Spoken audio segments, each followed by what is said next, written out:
Well, tonight, this photo is quickly making its way across social media. Two firefighters took matters into their own hands after a woman needed their help. But like most of you this morning, they were also vulnerable to icy conditions, so they improvised. 5 on Your Side's Rico Bush explains why the two men are being hailed as heroes. We just had to deal with it and kind of make do with what we had. As wintry weather struck the St. Louis Metro Sunday morning, Shaylor Tates had just gotten into work. 10 minutes later, he got an urgent phone call.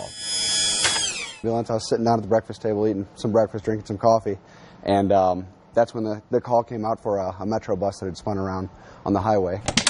He and his partner quickly put on their gear and then rushed to the accident on Interstate 270, but the icy roads presented a huge challenge. It was pretty bad. I mean, even driving there, we had to take it super slow. Tate says they were almost to the bus when they got into a crash of their own. Their ambulance slid on the icy roads and hit a guardrail. They couldn't risk driving anymore, so they walked the few steps left to the bus where the driver, the only person on the bus, was stranded. We realized how icy the roads were because they were progressively getting worse as the morning went on. After rescuing that woman from the Metro bus, the firefighters say it took them about a mile on foot and walking up several hills to get that woman from St. Charles Rock Road to DePaul Hospital. An act so extraordinary, a random person stopped in a storm to snap this picture. We also had to deal with, other people trying to drive around us, traffic going around us. The wheels on the stretcher slipping on ice. Definitely lost traction.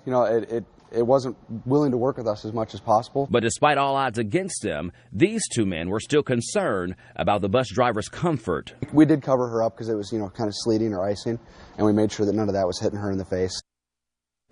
Paramedics said the woman is okay. She did not have any serious injuries.